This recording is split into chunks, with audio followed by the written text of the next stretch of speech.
எங்கள் வீட்டுக்கு வெளியில் பார்த்திங்கன்னா நெல்லிக்காய் மரம் வச்சுருக்கேன். இப்போ தான் வளர்ந்துக்கிட்டு இருக்கு பார்த்துக்கோங்க. வீட்டுக்குள்ளே இருந்ததை வெளியில் பிடுங்கி வச்சேன். அதுக்கப்புறம் பார்த்திங்கன்னா இந்த தொட்டிலெல்லாம் நிறைய பூச்செடி தான் இருந்தது, எல்லாம் காஞ்சி போச்சா, அதனால் வந்து சோளம் போட்டிருக்கேன். இது முருங்கை மரம் உங்களுக்கு தெரியும்.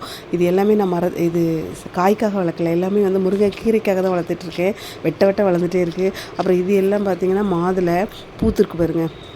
அதுக்கப்புறம் பக்கத்தில் பார்த்திங்கன்னா இந்த ஒரு இந்த பூவுக்கு பேர் எனக்கு தெரியல பார்த்துக்கோங்க. சும்மா பூத்து குலுங்குது எங்கள் வீட்டு முன்னாடி, தானாக எங்கேருந்தோ காற்றுல வந்திருக்கு. அப்புறம் வந்து இது எல்லாமே வந்து மாதுளை தான் பார்த்துக்கோங்க. எல்லாமே மொட்டு வச்சுருக்கு. ஆனால் காய்க்குமான்னு தெரில. காய்க்கும் போது போடுற வீடியோ. அடுத்தது கொய்யா மரம் உங்களுக்கு ஆல்ரெடி சொன்ன மாதிரி கொட்டை போட்டு வந்தது தான். ஆனால் சின்னதில் எவ்வளோ காய் காய்ச்சிட்டு பாருங்களா. அதுக்கப்புறம் பாருங்கன்னா பக்கத்தில் வந்து இது மருதாணி செடிங்க. இது வந்து ஆக்சுவலாக இதெல்லாம் வாங்கி வைக்கல, ஒரு வீட்டிலேருந்து விதை பறிச்சிட்டு வந்து இங்கே வந்து ஒரு 3 வருஷத்துக்கு முன்னாடி போட்டேன். இப்போ தான் வளர்ந்து மரமாக இருக்குது பார்த்துக்கோங்க. கீழே நிறைய செடி கிடக்கு, எல்லாத்தையும் பிடுங்கணும். அதுக்கப்புறம் பக்கத்தில் பார்த்திங்கன்னா சீத்தாப்பழம், இதுவும் அதை சாப்பிட்டுட்டு கொட்டையை கொண்டு போட்டேன். நல்ல கடற்கடன்னு வளர்ந்துட்டு இருக்கு பார்த்துக்கோங்க. ஆனால் என்னென்னா கீழே வேர் போக இடம் இல்லை, அதனால ஸ்லோவாக வளருது. இது தாங்க எங்கள் வீட்டு வெளி கார்டன்.